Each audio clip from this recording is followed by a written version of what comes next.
మా మెగాస్టార్ చిరంజీవి గారు తరాలు మారినా, తారీఖులు మారినా, పద్ధతులు మారినా, పలుకుబడులు మారినా ఎన్నటికీ మారనటువంటి స్టార్డమ్ మా మెగాస్టార్ చిరంజీవి గారిది. పద్మవిభూషణ్ మెగాస్టార్ చిరంజీవి గారిని సభను ఉద్దేశించి మాట్లాడవలసిందిగా రిక్వెస్ట్ చేస్తున్నాము.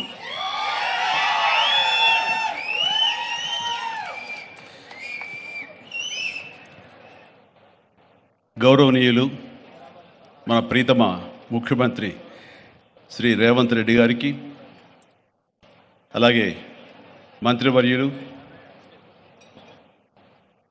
టూరిజం మినిస్టర్ జూపల్లి కృష్ణారావు గారికి, ఇతర శాసనసభ్యులకు, ఎంపీ పార్లమెంట్ సభ్యులకు, మా సీఎం రమేష్ గారికి, ఇతర ఆహ్వానితులకు, నాయకులకు, మీడియా మిత్రులకు, ఇక్కడ విచ్చేసినటువంటి ఆహ్వానితులకు, అలాగే ఇక్కడ పనిచేస్తున్నటువంటి కార్మికులకు, ప్రతి ఒక్కరికి నా హృదయపూర్వక నమస్కారాలు. ఈ ప్లేసు మీ అందరికంటే నాకు ముందు తెలుసు.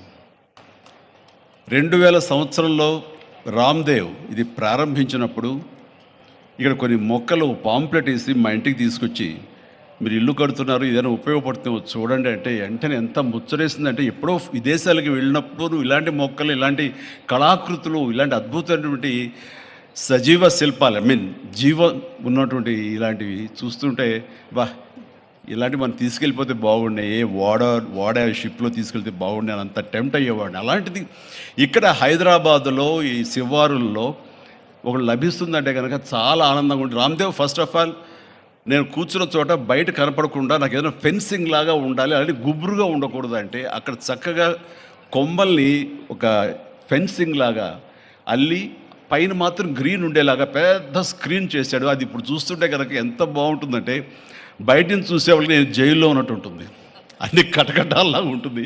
అది అద్భుతమైన కళాఖండగా నేను ఫీల్ అవుతుంటాను. అట్లాగే చాలా అద్భుతమైన చెట్లు కొన్ని మా ఇంట్లోనే పెట్టుకున్నాను. ఇవి ఎప్పుడో 2002లో 2003లోనో మా ఇంట్లో పెట్టుకున్నాను. అప్పటి నుంచి నాకు అంత ప్యాషన్. ఆ తర్వాత ప్రతి క్షణం ఈయన ఎదుగుదలను చూస్తూ వచ్చాను. ఎక్కడ నాకు ఈయన రామ్దేవ్ ఒక వ్యాపారవేత్తలా కనబడ్డాడు, ఒక కళాకారుల్లా కనబడతాడు. అందుకే నా మనసుకి అత్యంత దగ్గరగా అయ్యాడు. ఆ తర్వాత ఏదైనా వస్తే కనుక చూస్తారా మొక్కలు అంటే, ఇదివరకంటే ఏదో వేలల్లోనో లక్షల్లోనూ చెప్పేవాడు, ఇప్పుడు కోట్లలో ఉందంట కదయ్యా. ఇప్పుడు నా సంపద అంతంత మాత్రమే ఉంది, కొనలేనేమో అన్నారు. కానీ చూడండి సార్, వస్తే మీరే టెంప్ట్ అవుతారు. ఇప్పుడు గౌరవ ముఖ్యమంత్రి గారితో పాటు అన్నీ వీక్షిస్తుంటే ఎంత టెంప్టింగ్ ఉందంటే, ఇవన్నీ మన ఇంట్లో పెట్టేసుకుంటే ఎంత బాగుంటుంది అనిపిస్తుంది. అంత అందంగా దీనికి కావాల్సిందండి వ్యాపార దృక్పథం కాదు, కళాకారుల హృదయం, కళా హృదయం ఉండాలి. నా మటుకు నేను అతని ఒక కళాకారుడుగాను, ఒక ఆర్టిస్ట్గా చూస్తాను. నేను అంత తపన లేకపోతే, అంత ఇష్టం లేకపోతే సుదీర్ఘకాలం 24-25 ఇయర్స్ పాటు దీని మీద ఎక్స్పెరిమెంట్ చేస్తూ, ఎన్నో చోట్ల రీసెర్చ్ చేస్తూ, ఎక్కడెక్కడ ఏమేమి మొక్కలు దొరుకుతాయి, ఎక్కడెక్కడ ఈ శిలాకృతులు దొరుకుతాయి, ఆ శిలలు ఇక్కడ ఎలా తీసుకురావాలి అని దాని మీద అది దుర్భేద్యం అనుకోకుండా ఇది సాధ్యమే, ఇది మన ప్రాంతం వాళ్ళకి, మన హైదరాబాదుకి, మన స్టేట్కి అందం తీసుకొచ్చేది, మన దేశంలోనే గొప్పగా చెప్పినటువంటి గొప్ప పార్క్ అవుతుందని ఆయన మనసులో మెదిలిన ఆలోచన, ఆయన పడ్డ కష్టం, తీసుకున్న శ్రమ ఈ రోజున ఇక్కడ అద్భుతమైన కళాఖండంగా ఇన్ని ఎకరాల్లో చోటు చేసుకుందంటే కనుక నా భూతో నా భవిష్యత్తు. ఎవరైనా సరే అంత డబ్బులుంటే కనుక ఏం వ్యాపారం చేద్దాం, ఇంత స్థలం ఉంది కదా, దీన్ని ఎలా రియల్ ఎస్టేట్ చేద్దాం, దీన్ని ఏదో గవర్నమెంట్ వాళ్ళ మన్నలతో వాళ్ళ పర్మిషన్లతో తీసేసుకుని అక్కడ మనం మల్టీ స్టోరీ పెట్టుకుంటే ఆయన జీవితం కాదు కదా, తరతరాలు కూడా నిలిచిపోతాడు. అలా కాకుండా ఆయన కేవలం ఒక లోపల ప్యాషన్, చిన్నప్పటి నుంచి కాలేజీ రోజులో చదివే దగ్గర నుంచి, ఆర్ట్ కాలేజీలో చదువుతున్న దగ్గర నుంచి కూడా ఆయన మదిలో ఉన్నటువంటి ఆయన బ్రెయిన్ చైల్డ్, అలాంటి దాన్ని ఈ రోజున ఈ రూపం తీసుకొచ్చారంటే ప్రతి క్షణం, ప్రతి కార్నర్ ముఖ్యమంత్రి గారు చూసి ఎంత ముచ్చటపడిపోతున్నారంటే అంత ఇంత కాదు. ఎలా చేశారు, ఇది ఎలాగొచ్చింది, అది ఎలా వచ్చింది అని అడుగుతున్నారు. నేను కొన్ని అడుగుతున్నాను. అడిగి ఇది షూటింగ్స్కి ఇస్తారా రామ్దేవ్ అని అడిగితే, ఇస్తానండి కానీ ఫస్ట్ షూటింగ్ మీదైతే అని అన్నాడు. ఇప్పుడు నువ్వు ఆ మాట అన్నావు కదా, ఇప్పుడు కొత్తగా హీరోయిన్ని తీసుకొచ్చి ఆ అమ్మాయితో స్టెప్లు వేయాలంటే ఈ ఎండలో ఎలా ఉంటుందేమో తెలియదు, కానీ ఏదో చలికాలం అయినప్పుడు నెక్స్ట్ చలికాలం అయితే చేస్తానయ్యా అన్నాను. ఈలోగా వర్షాలు పడి ఇవన్నీ ఇంకొంచెం పచ్చగా ఉంటాయండి, 1 or 2 years లోపల ఇది అద్భుతంగా ఉంటుంది, కంటికి కనువింపుగా ఉంటుంది చెప్పేసి ఆయన చెప్తుంటే కనుక ఐ కుడ్ ఇమాజిన్ అట్లాగే ఇక్కడ వెడ్డింగ్ ప్లాన్ చేసుకోవచ్చు, వెడ్డింగ్స్ కానీ ఇతర రిసెప్షన్స్ కానివ్వండి, పలు ఈవెంట్స్, అలాగే ఐస్కి సంబంధించినటువంటి ఆ స్కేటింగ్ సంబంధించిన చేయాలని ఇలా ఎన్నెన్నో ప్లాన్స్ ఉన్నాయండి. అవన్నీ కూడా చేయగలడు, ఆ సామర్థ్యం ఉంది.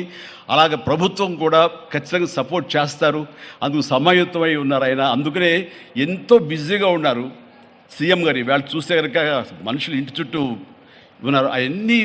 అన్నీ పక్కకు పెట్టి, ప్రోగ్రామ్స్ అన్ని పక్కకు పెట్టి, నిన్నటిదాకా ఆయన ఎలక్షన్ క్యాంపెయిన్ ఎక్కడో చేసి వేరే రాష్ట్రాల్లో వచ్చి రామ్దేవ్ మీద ఈ ప్లేస్ మీద ఎంతో ప్రేమ లేకపోతే, ఇలాంటి దాన్ని మనం ఎంకరేజ్ చేయాలి అని ఆయన ఉద్దేశం లేకపోతే ఇంత ఓపికగా ఈ ఎండ్లో ఆయన వచ్చేవారు కాదు. ఫస్ట్ ఆఫ్ ఆల్ ఆయన ఇక్కడికి వచ్చి దీన్ని ఎంకరేజ్ చేస్తున్నందుకు వారికి మనస్ఫూర్తిగా అభినందనలు తెలియజేస్తున్నాను ముఖ్యమంత్రి గారికి. ఎందుకంటే అలాంటి వాళ్ళు అనుకుంటేనే, వాళ్ళ కళ్ళలో పడితేనే, వాళ్ళు ఇంప్రెస్ అయితేనే దీనివల్ల ఎంతోమందికి ఉపాధి కలుగుతుంది, ఇది ఎంతోమందికి కనువిందు కలుగుతుంది. మరి ఎంతోమంది ఈ ప్లేస్ని వాళ్ళ ఈవెంట్స్కి ఉపయోగించుకుంటారు, తద్వారా టూరిజం పెరుగుతున్న ఉద్దేశంతో కూడా మన జూపల్లి కృష్ణారావు గారు దీన్ని ఎంకరేజ్ చేయడం కోసం సమాయత్తమై ఉన్నారు. అలా ప్రభుత్వ సహకారాలు దీనికి మెండుగా ఉంటాయని ఆశాభావం వ్యక్తం చేస్తూ, మీరు ఏదైతే కనుక ఊహించారో రామ్దేవ్, అది త్వరలో ఖచ్చితంగా అవుతుంది. ఇవి అద్భుతమైనటువంటి ఒక ల్యాండ్ మార్క్ అవుతుంది, ఒక కళాకృతి అవుతుంది.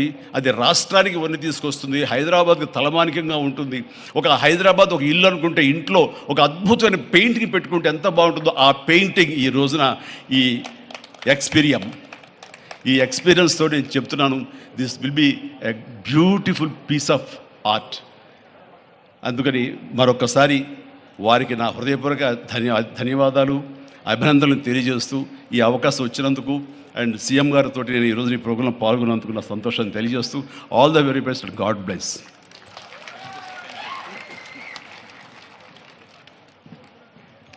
ఎక్స్పీరియంలో చిరంజీవి గారు స్టెప్పులు వేసినటువంటి ఆ సాంగ్ మేము త్వరలోనే చూడాలి అని మనస్ఫూర్తిగా కోరుకుంటూ ఉన్నాము.